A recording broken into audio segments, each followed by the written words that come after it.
Welcome to Moments with Marianne. I'm so delighted we're spending this time here today. We have a very inspiring show coming right up with special guests, Dr. Eben Alexander and Karen Newell.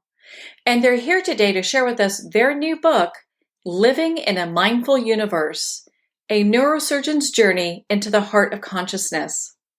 Now, many of you know Dr. Eben. He is the author of the New York Times #1 bestseller, Proof of Heaven and Map of Heaven. Dr. Eben Alexander was an academic neurosurgeon for over 25 years, including 15 years at the Brigham and Women's Hospital, Children's Hospital, and Harvard Medical School in Boston.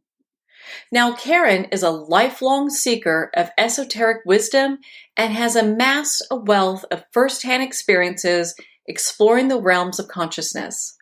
She is the co-founder of Sacred Acoustics, an innovator in the emerging field of brainwave entertainment audio recordings used to help listeners reach transcendental states of awareness.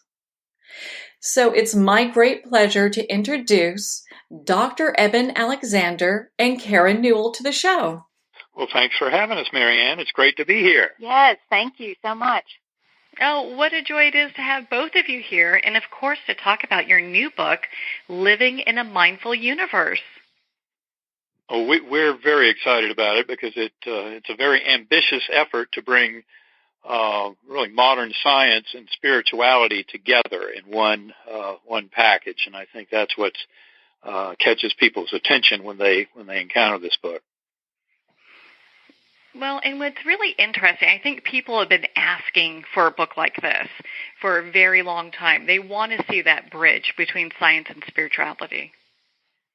Well, I think that's very much the case. I mean, our world seems to be in a fair amount of trouble, I would say. It's not necessarily following a smooth pathway. There's a lot of conflict and kind of misunderstanding and fake news and all of that. And what we're trying to do is kind of return people to a center and to a discernment and to a way of kind of using their intuition and going within and all of this to making better sense of their lives. And that's really what living in a mindful universe is all about. But what makes it so unique is, there is a lot of spiritual information in there, but what's special about it is the scientific framework underlying it all. And that's what Eben really brings to the table, is not just things that we have to take on faith, but there actually is some science behind it. And a lot of conventional science like to ignore some of these things, but the more open-minded ones are really seeing that science can bring a lot of those spiritual concepts to some real kind of solid foundation behind them. Well, and before we get too ahead, because I've got a bunch of questions for the both of you, because this book I felt was really profound, and it really does take some great attention. How did it come that the two of you are working together on such a, just a fabulous project? Well, I would say in many ways it kind of started with my near-death experience back in 2008. Which was chronicled in the book Proof of Heaven. But that book is really kind of a question mark. It says, well, okay, well, these extraordinary experiences reported by millions have they seem to refer to a common realm, and there's something about the deeper nature of spirit that we need to acknowledge as opposed to just dismissing it as hallucination. But really, in many ways, when I look back on the journey, it's even more empowered by Karen's experience. And, I met her 3 years after my coma and came to realize that she had been living her whole life from a philosophical position that I was just beginning to discover was the best way out for modern science, quantum physics, consciousness studies, and all that. And it's really that position of idealism where mind is fundamental in the universe.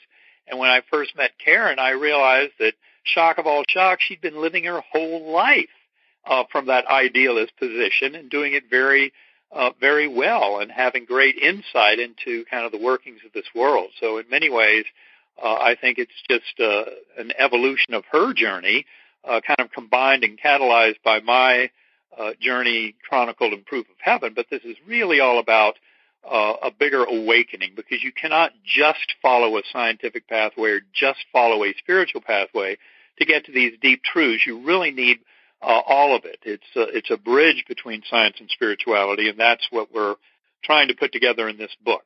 Yeah, and when I first met Eben and asked him, what happened during your near-death experience, I was expecting a big kind of spiritual explanation or lesson that he learned, but instead he looked at me and he says, the brain doesn't create consciousness. And I was confused and said, why would anyone think that it does? And so you can see we were coming from completely different opposite ends of the spectrum, yet we found so much common ground.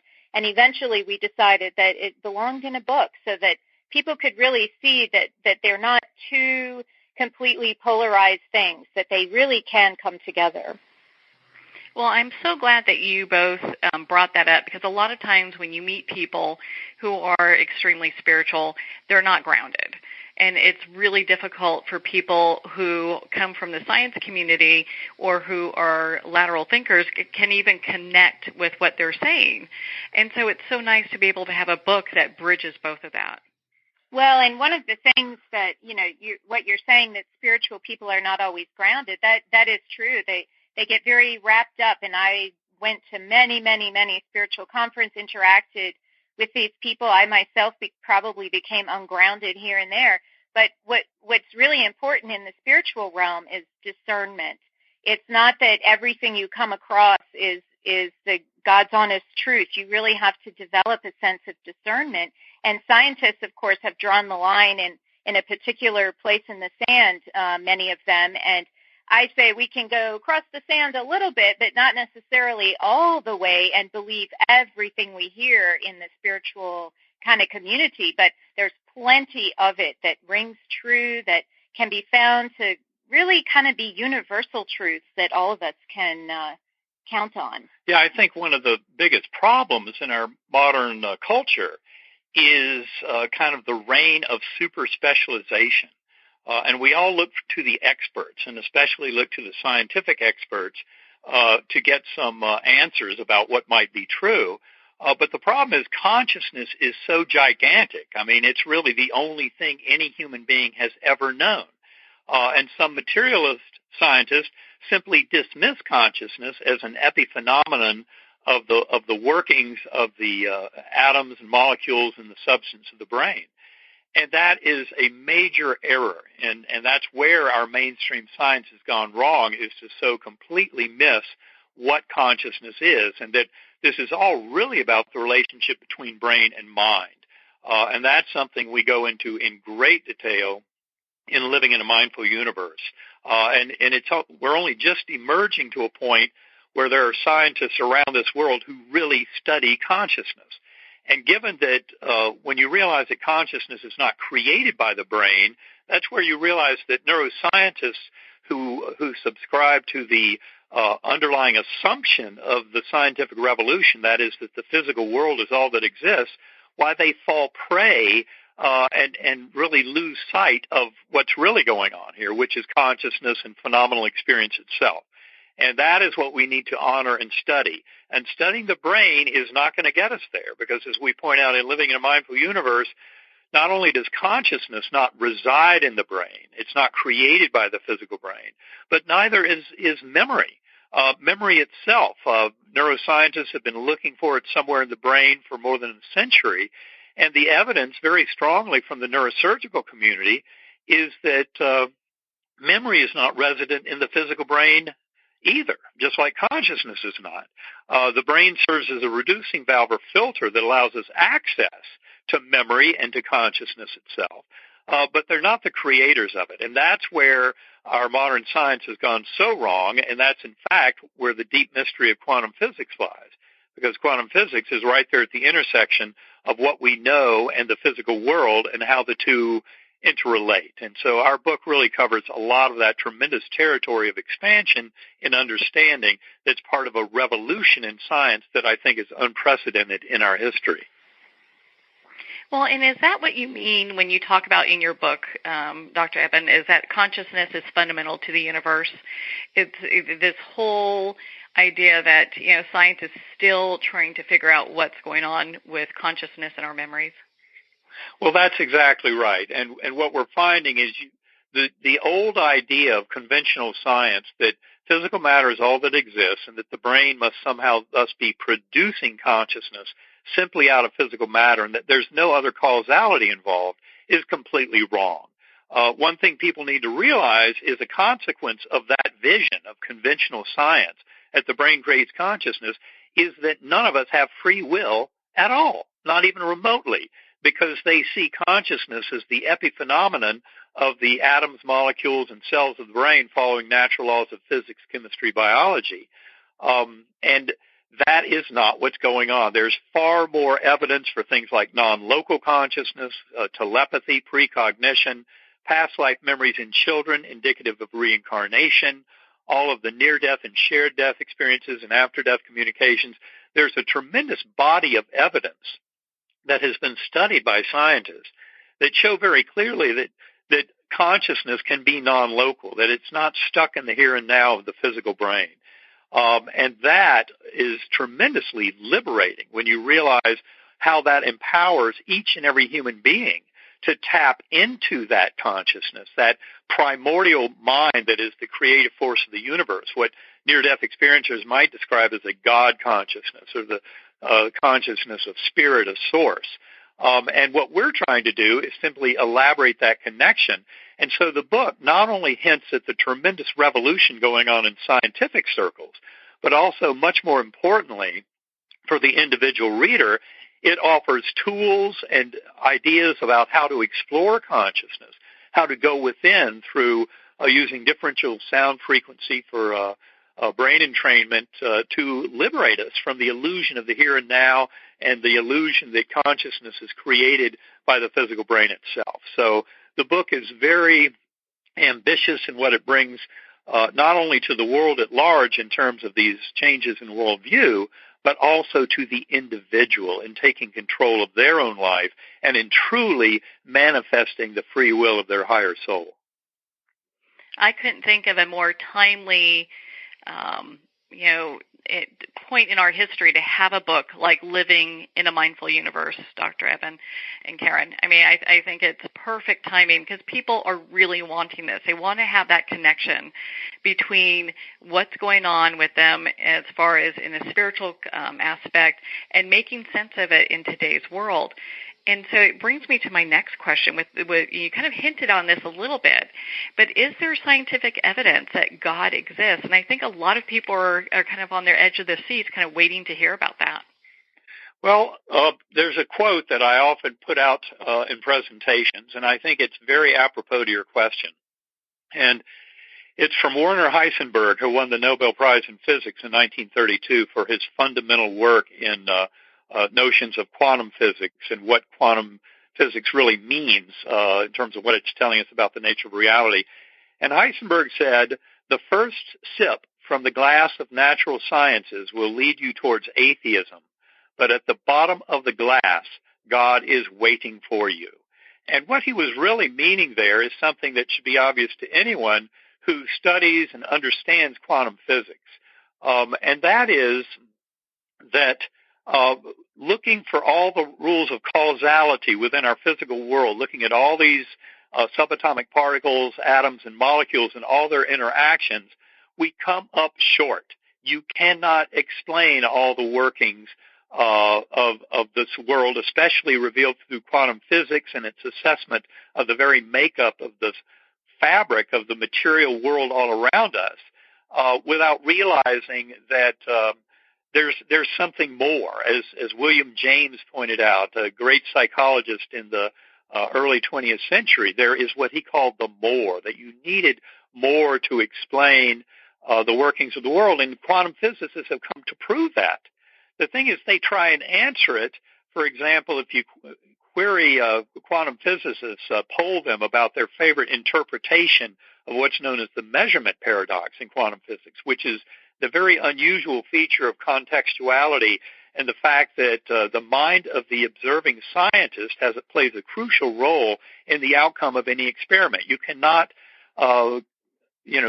come up with a result of the experiment simply based on the physical world alone. It depends on that observing mind and the questions it's asking.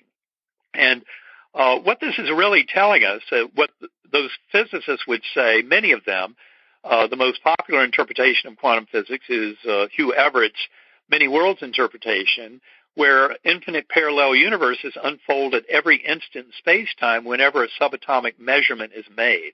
And so for them, that solves the math and the physics of quantum physics, and they walk away from it very happy, saying that infinite parallel universes answers the question.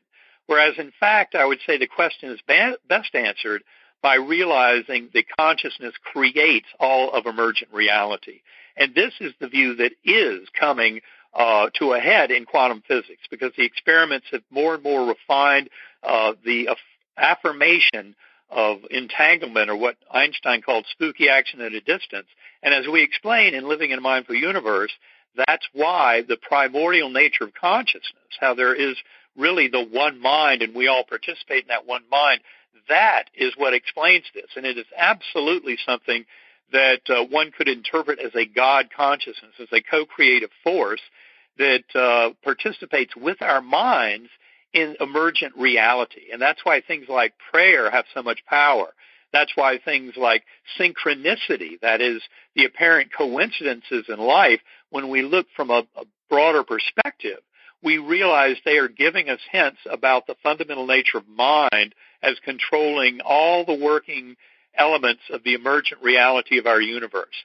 So we really cannot get away from that sense of mind or consciousness, that God force, at being as the source of it all. Well, and to kind of piggyback on that, what are your thoughts of the scientific evidence for reincarnation? Well, actually, that evidence is very strong. If you look, for example, at the works of Ian Stevenson, who was the head of psychiatry at the University of Virginia in the 1960s, 70s, 80s, and the Division of Perceptual Studies that he founded at UVA. And in fact, that group, currently headed up by Dr. Jim Tucker, now have analyzed more than 2,700 cases of past life memories in children, where the best explanation is actually of reincarnation. Now, of course, you have to guard carefully against fraud and deception, which these scientists have done extensively. And in fact, I think the thing that gets many people's attention is when they realize that something like 35% of those 2,700 cases have concerned children who have birthmarks on their bodies that correspond with the lethal injury of a prior lifetime. And that is really stunning when you realize there's that kind of physical evidence and connection that links them to the story that they're trying to tell of having memories from a past life. Now, it'd be one thing if you had one or two or three such stories, but these investigators over decades, scientists, have found more than 2,700 such cases. We really need to just acknowledge that reincarnation is absolutely real. And then any other kind of models of brain, mind, consciousness, and the workings of human realities need to incorporate that kind of very broad understanding of the absolute reality of reincarnation itself. Yeah, when we look at consciousness as this, this energy that's coming in constantly, it makes sense that there would be reincarnation cases that happen, especially when you talk about, children having these memories or these different things that happen, and then over the course of time, it's kind of proven that these are things that they've not been exposed to. Right. Well, I think it's very important to also point out, so you start with this tremendous scientific base of studies of past life memories in children indicative of reincarnation that gives you this broad picture of, yes, reincarnation is real. But from that, I would also argue, then look into the world of transpersonal psychology. That is a world that has evolved, especially in the last 2 or 3 decades, a lot of it based in the work of brilliant investigators like Dr. Stan Grof, Dr. Michael Newton, and Dr. Brian Weiss. And these these people were all trained in a kind of a conventional physicalist worldview, just as I was. But they came to realize in working with their patients that you could not explain all the challenges and trials and tribulations of this lifetime without realizing that tremendous swathes of it are governed by events that have occurred in other lifetimes that these same souls have been through. So what it's pointing out is that our soul journeys are vast indeed. You cannot explain them within one lifetime. And in fact, a lot of the healing and becoming more whole that comes from the world of transpersonal psychology is very much dependent on the fact that we kind of set the stage for the events in this life through our actions and behaviors and thoughts in previous lifetimes. And that's where I think we really start getting a far bigger view. Now, of course, proving the reality, the factual reality of what someone might glean in a past life regression can be very challenging. But if you read the works of some of these great investigators, you find that there is plenty of evidence there. But from my point of view, it's not so much proving the reality of those events through, the internet or historical records, but it's more in realizing that to best live our lives in the here and now, we need to simply acknowledge that we've been through a lot in previous lives too that add to our current circumstances. And if we can open ourselves more fully to understanding all those relationships, we can become more whole and grow into the souls that we came to this world to be in the first place. Well, I think that's very empowering for a lot of people once they hear that, how that can come full circle for them as a soul. And it kind of leads me to my next question, because we talk about quantum physics and understanding our unfolding reality. What's the role of the observer in all of this? Well, the observer is the biggie, because the observer is what actually exists. And, so Eben talks a lot about that observer in quantum mechanics. And what I like to kind of connect the dots for people is that observer is us. Each and every one of us behind our thoughts, emotions, and kind of daily ramblings that go on in our minds is an observer. And this observer is highly important. This observer allows us to kind of take a step back and see in a bigger picture from an objective point of view why certain events might be going on in our lives. And meditation is one way to get in touch with that observer. Now, the Eastern forms of meditation, especially Buddhism and stuff, are very kind of mind-centered. They want you to kind of empty the mind, release all thoughts, release all emotions, everything, just kind of rise above it all and let go of all of the concerns of the day. And I find that is very helpful to gain a neutral perspective, to kind of be able to set aside those racing, rambling thoughts in order to get behind the real kind of personality of who you are is this neutral observer with plans and hopes and dreams of what you're going to accomplish in this lifetime. But I also like to point out that the heart and emotions is a very important part of this. Now, many people will say we want to kind of ignore our emotions, rise above them. And what I say is we kind of want to dive into our emotions, figure out why we're having them, where they're coming from. I found my particular emotions served as kind of clues to what my life lessons were, ways that I could get beyond certain frustrations. The emotions really offer a wonderful clue, but the emotions can be overwhelming if you're just diving into the emotions. And that's why developing this kind of internal objective observer can be so useful, because then when you dive into your emotions, you have this kind of bigger picture view. And this is one of the ways we kind of dance between, our rational mind and our passions, our feelings. And the kind of modern world, really, as we all kind of grew up, crying wasn't necessarily valued, and being emotional and losing control of yourself, being all histrionic, wasn't necessarily useful.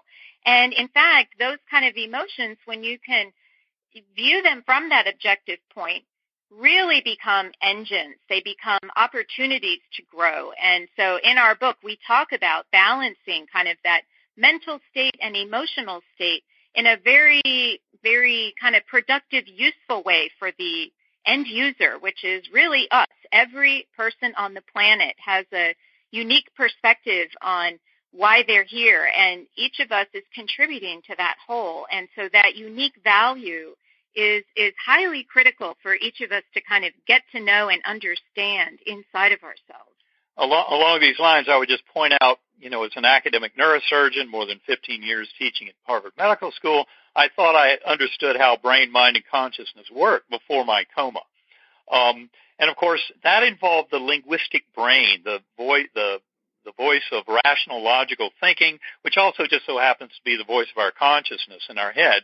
Well, remember what Michael Singer says about that voice in the head. He calls it the annoying roommate. And I think that's very important. As much as it's aligned with our ego and our sense of self, it is an annoying roommate.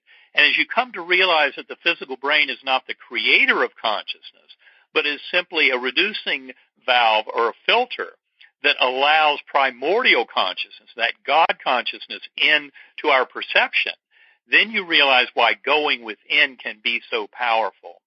And learning that little voice, all those thoughts racing in our head, and of course the ego uses mainly fear and anxiety as its tools, every bit of that is in many ways kind of a sham. And so what I think Karen and I talk about here is rising above that. That's what that neutral observer is all about. My first words when I came out of coma were, all is well.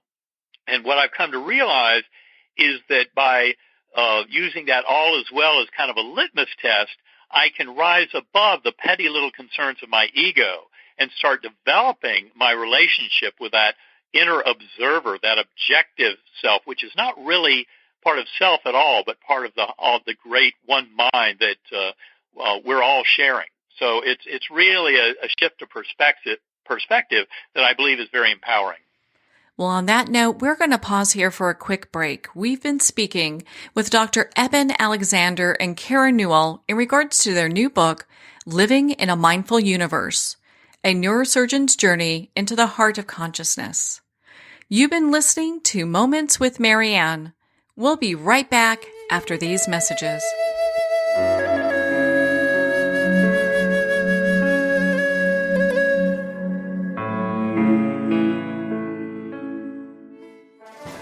Internationally recognized and award-winning author Judy Goodman works and teaches outside the box of limited thinking. Working with people from every walk of life, her goal is to empower you to be the best you can be, no matter what the challenge is. Born with the gift of seeing beyond our normal vision, she has an extraordinary gift of working with every challenge. Teaching beyond conventional wisdom, her work is described as life-changing. Visit judygoodman.com. That's judygoodman.com.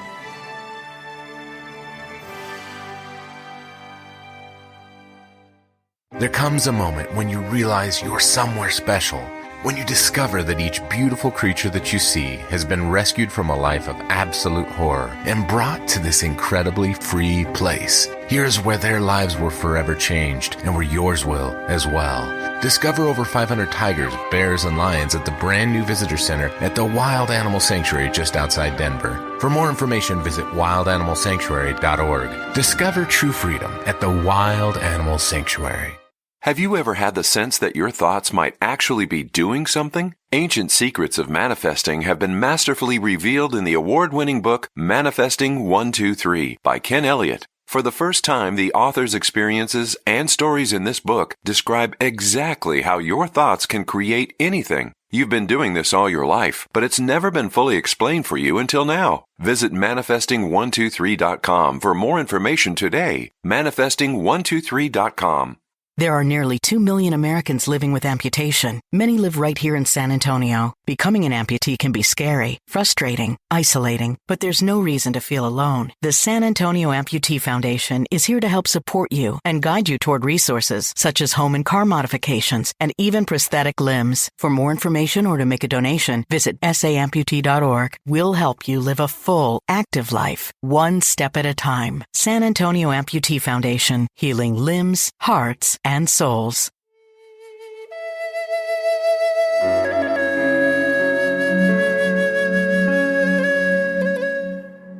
Welcome back to Moments with Marianne. We're here today with special guests Dr. Eben Alexander and Karen Newell, and they're sharing with us their new book, Living in a Mindful Universe. Now, before we went to break, we were talking about meditation. My meditation practice has allowed me to get beyond, and look at things in a more rational, kind of objective way. And it's interesting, Karen, when you talk about diving into the emotions, there is kind of a sense when people do a meditation practice for a period of time, it seems like there's a level of frustration because it's like maybe their practice kind of stalls out or they're not getting to a new plateau. But when you talk about diving into your emotions, it's really dealing with the here and now. And I think a lot of people will enjoy using this as part of their practice. Yeah, and the heart really is so useful, and we've forgotten about how useful it is.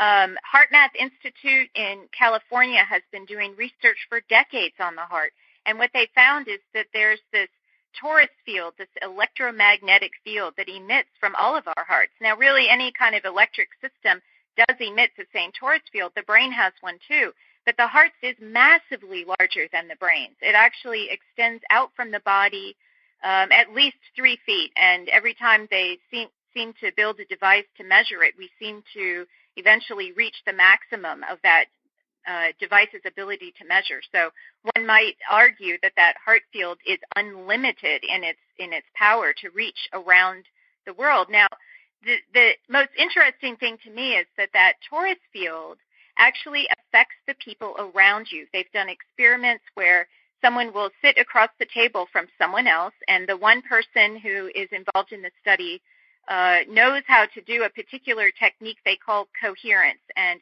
coherence really is just, at its most basic, just feeling a sense of gratitude in your heart, feeling a sense of gratitude, not thinking about a sense of gratitude in your mind. That's very simple, but feeling that sense of gratitude. So when people who have practiced that technique sit across the table from someone who's not practicing that technique, their heart rate variability and their brain waves start to synchronize with the person sitting across from them.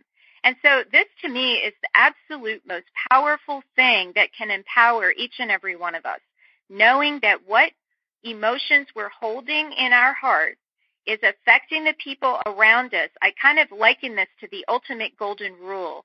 By placing only beneficial, kind of processing all of our hurt and angst and kind of traumas from the past and replacing that with only loving, gratitude, caring kinds of feelings, we're actually loving our neighbors as we love ourselves in the most profound way I can possibly imagine. That golden rule is often talking about, how do we love our neighbors? How do we love our neighbors? And that's so hard when they're so much not like us.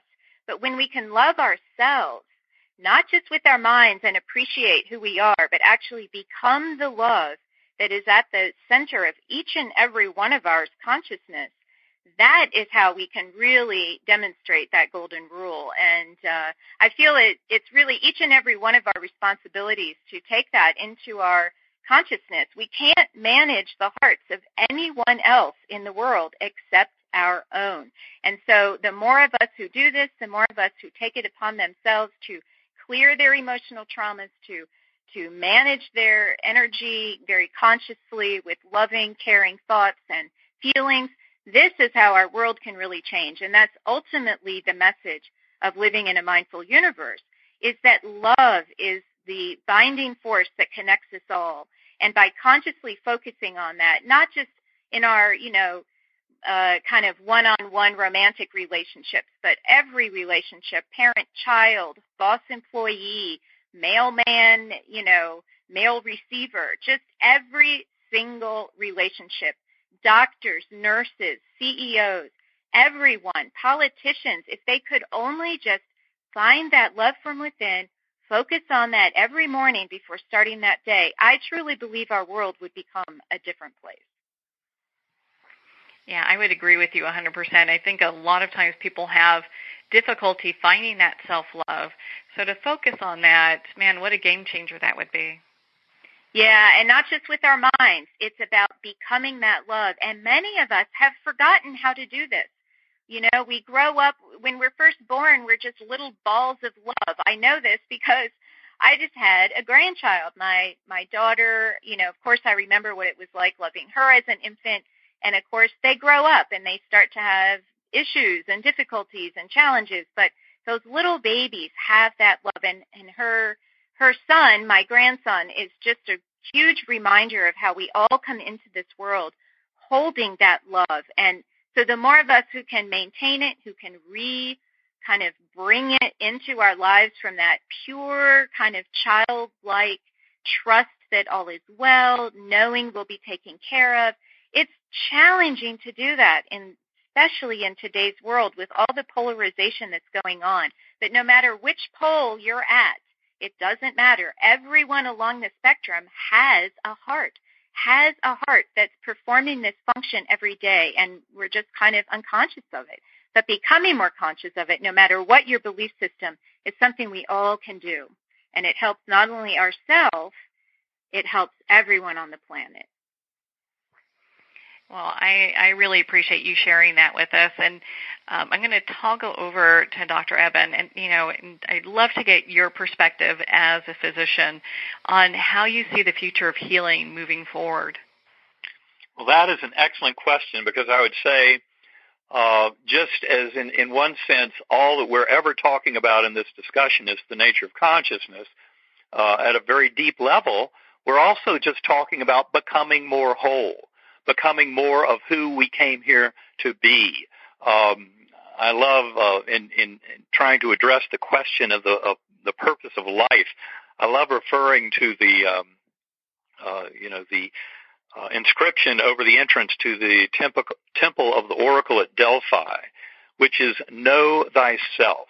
And essentially, that's what all of us come into this world to do, is to know thyself. But the interesting thing is this evolving model of the relationship between brain and mind, based on quantum physics and on modern consciousness studies, is very clear on the fact that we are all, in essence, sharing one mind. There's a tremendous amount of overlap in our conscious awareness, our shared consensus reality, but in many ways we are sharing, kind of living the dream of the one mind, and we're all participants in this. And so this is about really learning more about the universe, because in essence, each and every one of us has an identity with the universe at large, and becoming more whole is, in essence, trying to define that in a much richer form. And that certainly involves, as I could see when I came back from my coma journey and my near-death experience and reported in Proof of Heaven, but it certainly involves an acknowledgement that love is the binding force of all. That's essentially what near-death experiencers have been telling us by the millions, over thousands of years, independent of any prior religious belief systems or what have you. People touch that love, that incredible sense. And that's something I tried to convey in Proof of Heaven, was the extraordinary nature of that infinitely healing form of unconditional love, basically the love of the Creator for the creation. And so each and every one of us is in a process in our life of trying to understand more and more about who we are in this universe, which really means defining that much broader relationship of the one mind and how it is generating all of emergent reality. So it's really all about healing. I came to see that the challenges and difficulties in life, and that certainly as a doctor would include injuries and illness, that these are gifts. These are these stepping stones that allow our souls to grow. If all we did was win the lottery and sit around drinking champagne on the yacht all day long, we'd get nowhere. That is not a gift. The gift is in how we are able to kind of discover ourselves and enrich and learn who we are as souls by facing the challenges. And that includes the tough stuff, like a terminal diagnosis, the suicide of a child, something like that. I mean, really the big bad stuff. That's what we deal with in all of our workshops and conferences, are these tremendous losses that people have in life. And what we try and point out is how those extreme challenges offer up a beautiful pathway of discovery by recovering the notion of love and connectedness with our loved ones, with the universe, by coming to realize that we don't just exist birth to death and nothing more in one incarnation, but we have a far vaster experience of multiple incarnations of growth, and that always the guiding force is one of love, of first and foremost recovering love for self, because that's the greatest travesty of our modern civilization, is we've really lost that sense of love for self as divine connected beings with great responsibility for our emerging reality.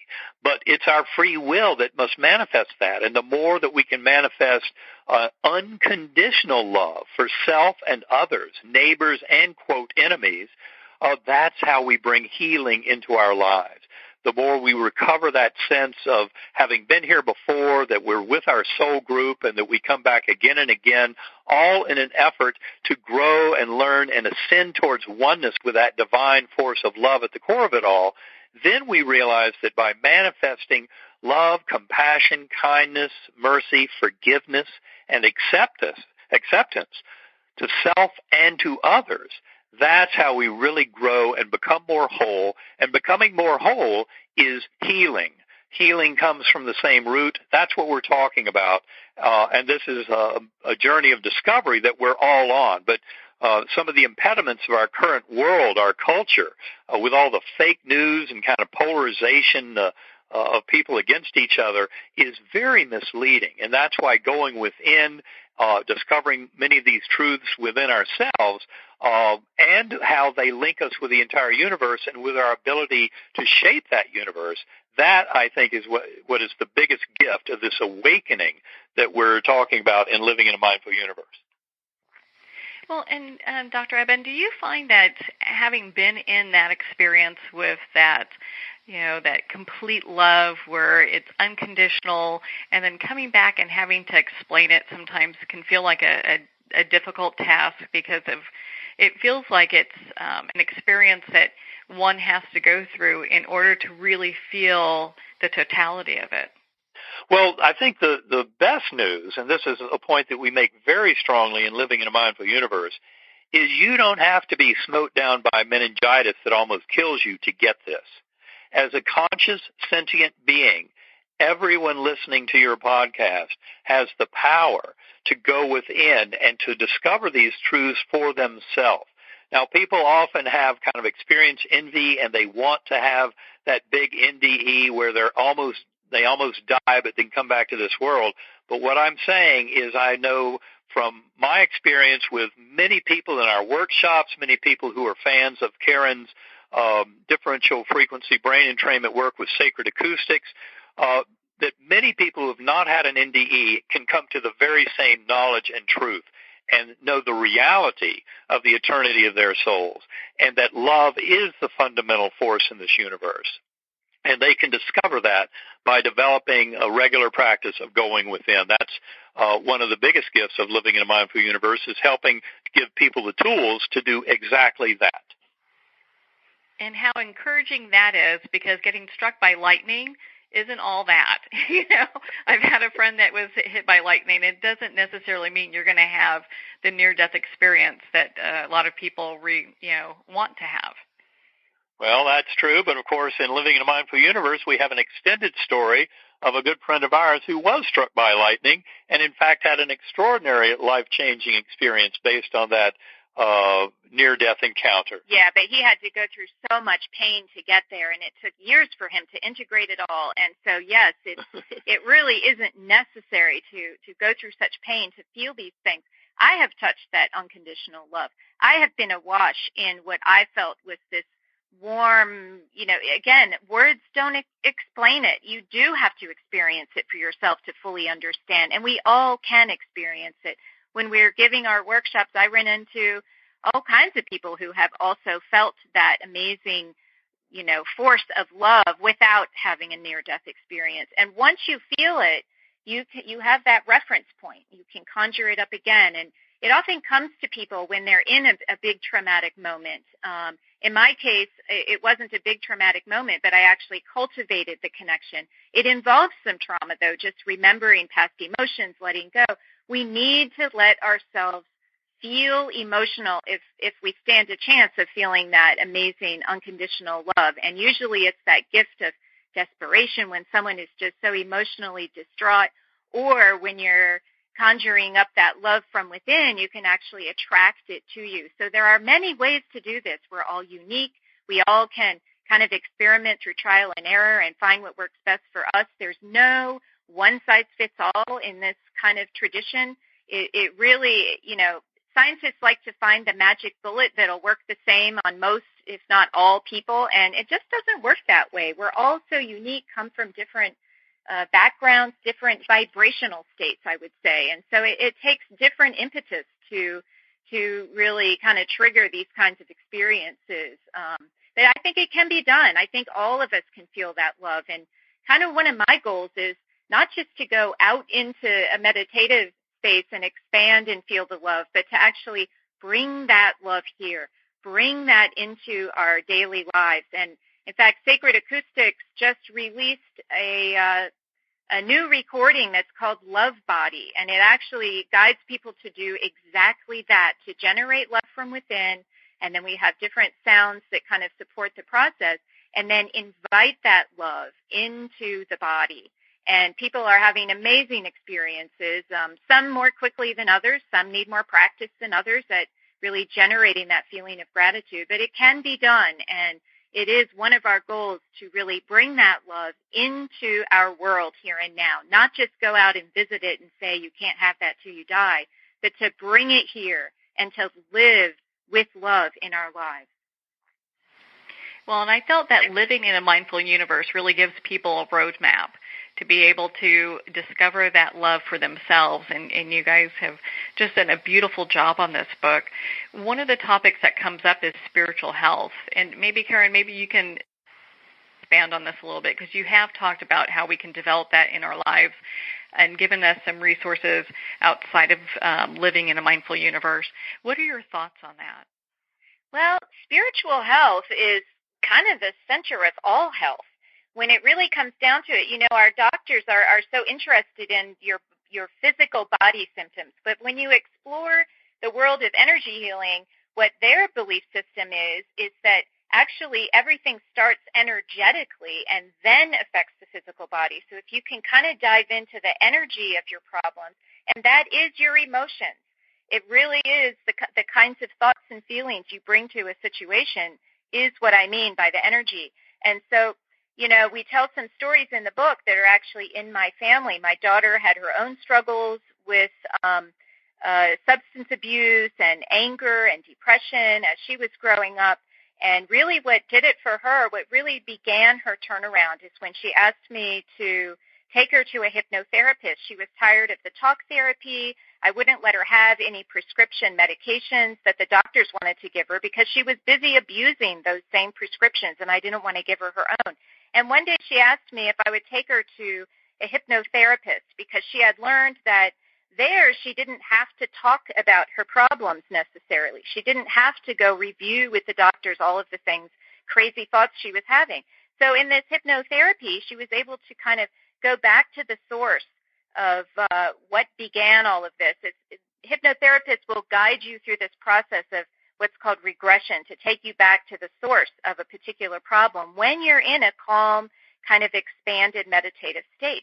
And as she did this, she guided my daughter through it was a very many-step process, but the root of it was she guided her to two different future scenarios, one in which she made no changes in her life, and my daughter was able to see what her life would be like at 1 year, 5 years, 10 years in the future in her mind. And then the hypnotherapist said, okay, let's say you do make some positive changes in your life. What then is your future going to be like? And then she regressed up to her future. And then the hypnotherapist asked her to make a choice. Which life would you like? And she, of course, chose the better life, the one where she did make changes in her life right now. And then she guided her to realize that her inner guidance was actually a future version of herself. And when Jamie realized that her guide was her future, wiser self, this empowered her to no end. When she realized that her power came from within by the choices that she made, by the choices she made about who her friends were, what her emotions were going to be, how she reacted to situations, it empowered her unbelievably. And we didn't notice a change immediately from one day to the next. But often when you look back over time and you realize, oh my God, that was a huge turning point when she started to realize her power came from within, that's a spiritual connection. When we talk about spiritual health, we're not talking about going to church or having a particular religion, although people can find it that way. What we're talking about is acknowledging that unseen part of yourself, the vibrational part of yourself. That's your spiritual self. That is so important for us to come to get to know, to understand, to learn how to work with. And that is what we really are encouraging people to do. It kind of can be likened to this masculine-feminine balance where our world has really been very masculine. And by that I mean we can just say external. Masculine is very external energy. We're all focused on what's going on around us in the external world when we think about our problems. But when we can flip to looking internally at what's going on, that's a more feminine approach. And when we find that balance of external and internal, then we start to find that divine union of masculine feminine. And for me, this has been a very useful model to encourage myself to go within. Many of us don't want to take time to do that. We have so many other things going on in our lives. But when we find that balance, when we make that commitment, you really find out for yourself the power that it has. We can talk about it till the cows come home and tell you how wonderful it is. But until you start to practice, do it yourself, that's when you'll really find out. And that firsthand experience, again, is a huge focus of living in a mindful universe. Not just us telling you things, not just us, expecting you to believe what we're saying, but to go find out for yourself, to find your own truth, to see what works best in your life. But don't ignore that internal world. That spiritual world really does contribute to the physical health of the body. So how does this relate, to prayer and meditation?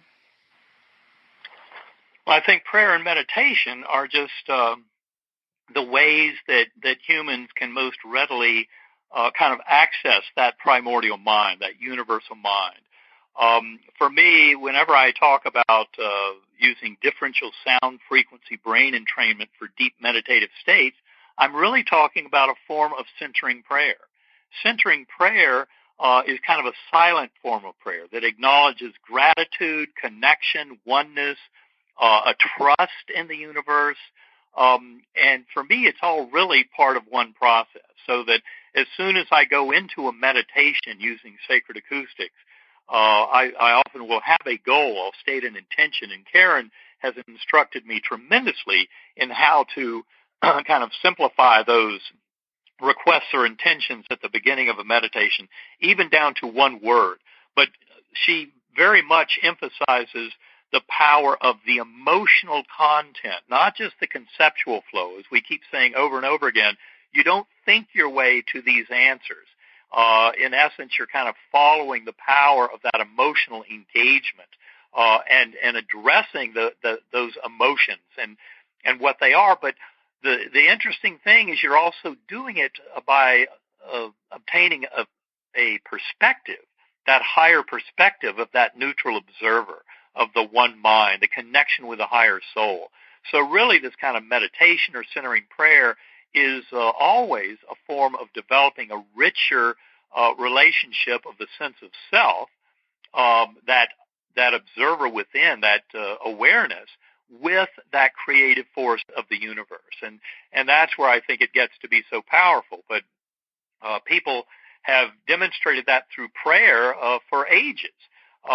You find elements of it, say, in the 12-step program that's been so successful for Alcoholics Anonymous and for drug addicts in addicted settings, is really, in a sense, turning it over. But what we're acknowledging there in those 12-step programs is that our ego is not the boss. And I think that's the problem, is so many people are so kind of wrapped up, they begin to lose sight of the magic of that awareness, and they start thinking that their ego and their linguistic brain and that kind of voice in the head that is so full of fear and anxiety, that is really running the show. But it is not. That's little more than a parlor trick. So we're talking about using meditation and centering prayer, or a 12-step kind of approach, however you want to label it, but using that to access that higher self, where you can truly manifest a free will and a power of trust in this universe that is very much your ally.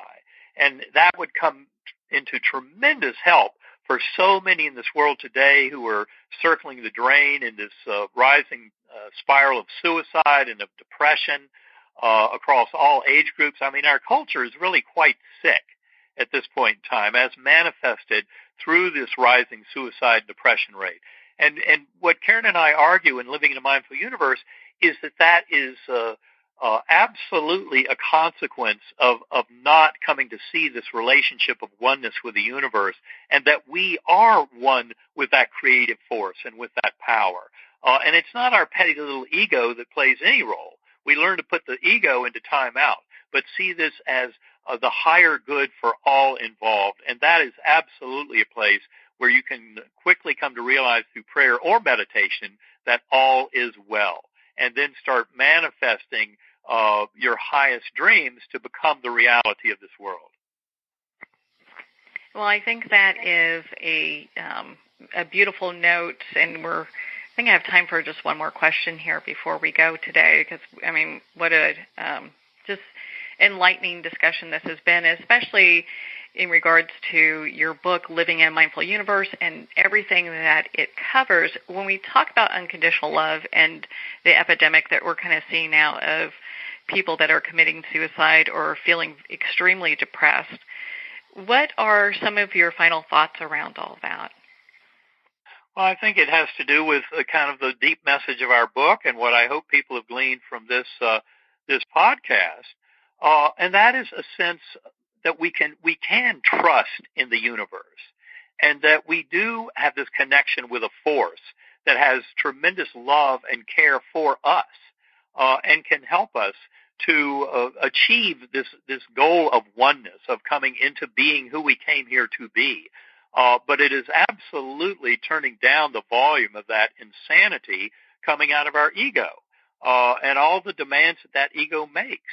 And, you know, suicide is never the right answer, especially when you realize that reincarnation is real, because we'll only come back to face the same issues again if we don't resolve them in our life review. And I think what we really want to do is bring back meaning and purpose to our lives. You know, the rise of the science and, the rational, and we can't believe in superstitious things. And I think we've come a little too far on that direction and taken away meaning and purpose. Some conventional scientists will say we're just automatons walking around following the natural laws of the, hormones and neurons and things in our bodies. And that's not very empowering. That kind of takes away all meaning and purpose to why we're even here. And I think that really contributes to that rise in depression and anxiety about our lives. And when we can restore meaning and purpose, when we can guide people to really find why are they feeling depressed, what is that trigger, what really needs to be fixed, how can we find love from within, all of these things I think will start to help heal this world when we start to make some headway. Now, Sacred Acoustics, just to mention, is actually just completing a pilot study with a psychiatrist in New York City. She's been giving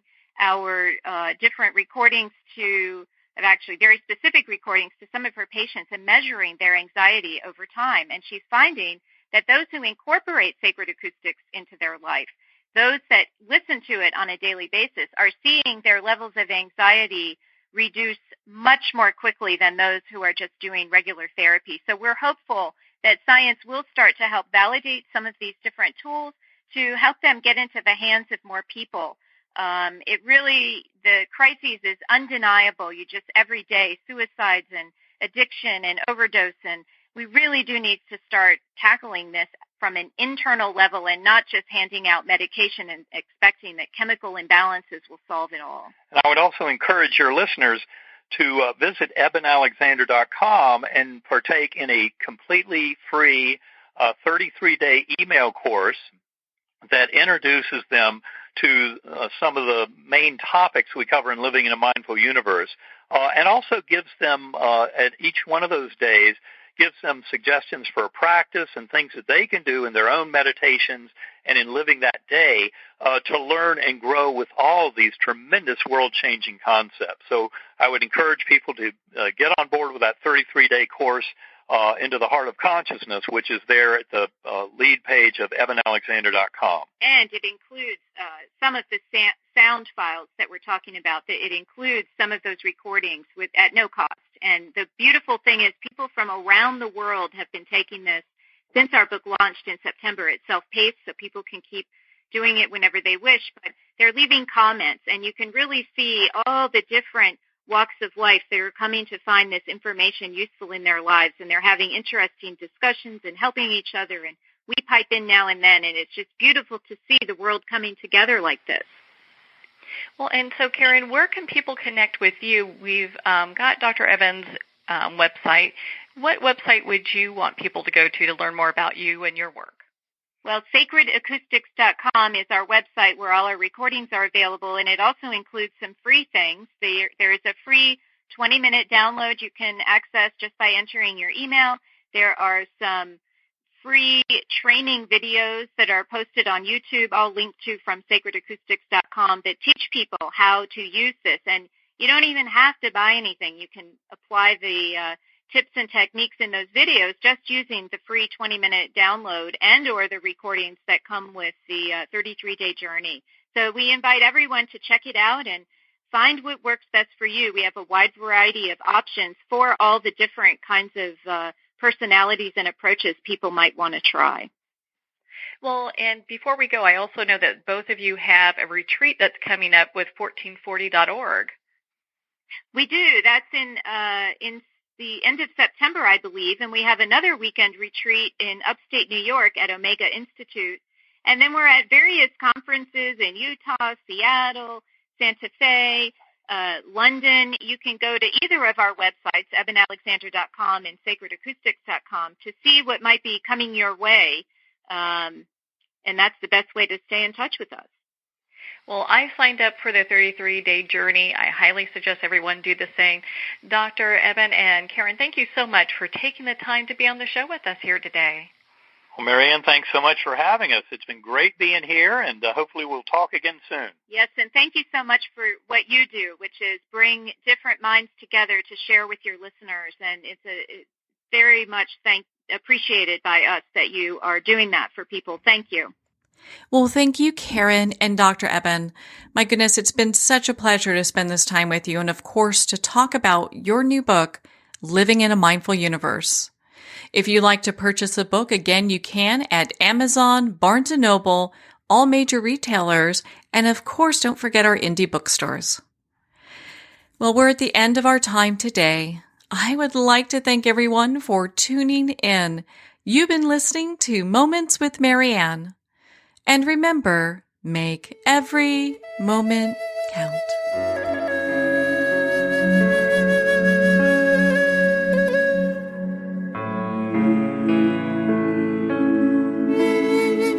In a single moment, your life can change. Moments with Marianne is a transformative hour that covers an endless array of topics with the best of the best. Her guests are leaders in their fields, ranging from inspirational authors, top industry leaders, and business and spiritual entrepreneurs. Each guest is gifted and a true visionary, a recognized leader in her own work, and while teaching others to develop, refocus, and grow, Marianne will bring the best guest and sometimes a special surprise. Don't miss this. You never know just which moment will change your life forever. Moments with Marianne airs every Thursday, Friday, and Sunday at 8 p.m. Eastern, 6 p.m. Mountain Time. Make sure to tune in and visit momentswithmarianne.com for more information.